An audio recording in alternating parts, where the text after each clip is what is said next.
Kemudian kita pun sujud lagi. Ya, setelah kita duduk di antara dua sujud. Kemudian Pak perhatikan Pak ya, ketika duduk di antara dua sujud, bagaimana tata cara meletakkan tangan?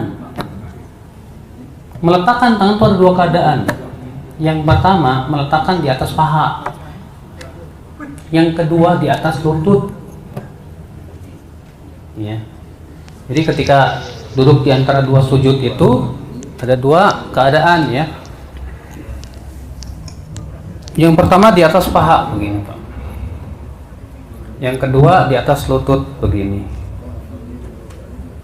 Ya. Jadi boleh begini, boleh begini. Keduanya ada riwayatnya. Kemudian setelah itu kita bangkit. Kita apa? Bangkit. Kalau bangkit dari rakaat pertama ke rakaat kedua, disyariatkan yang disebut dengan duduk istirahat. Ya, jadi ketika kita sujud, Allahu Akbar. Kemudian kita mau bangkit, ya udah kita duduk istirahat dulu sebentar. Apa bacaannya? Tidak ada bacaan apapun. Ya duduk istirahat, lalu kemudian kita bangkit. Allahu Akbar. Nah, tata cara bangkitnya gimana? Tata cara bangkit ya terjadi ikhtilaf para ulama. Pertama yang harus kita perhatikan adalah bahwa ketika kita bangkit disyariatkan bertelekan di atas bumi. Itu dalam riwayat Ibnu Umar. Demikian pula dalam riwayat Ibnu Mas'ud radhiyallahu anhu arba. Dan ketika bertelekan itu Pak, ya, disyariatkan yang disebut dengan ya'jin. Al-ijn itu artinya menggenggamkan tangan. Demikian dalam riwayat Nasa'i dan ini riwayat yang sahih.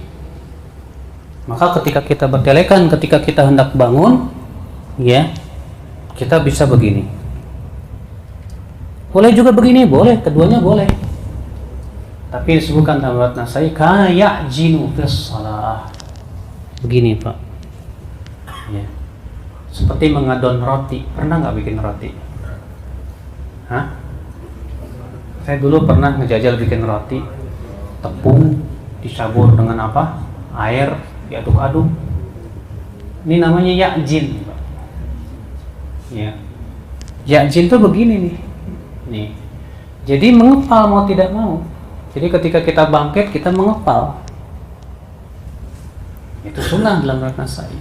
Tapi kalau kita tidak mengepal begini, ya silakan. Asal jangan begini Pak. Salin. Ya. Kemudian kita mana yang kita dahulukan ketika bangkit? Sebagian ulama mengatakan ya bangkit yaitu lutut dulu, baru kemudian tangan. Kebalikan yang pertama. Kenapa? Karena menyelisihi unta. Sebagian mengatakan tangan dulu baru lutut, sebagaimana dalam riwayat Ibnu Mas'ud, riwayat Muslim. Tapi riwayat Ibnu Mas'ud ini ya sebagian ulama hadis menyatakan itu syadz, wallahu a'lam. Ya. Yang jelas keduanya diperbolehkan.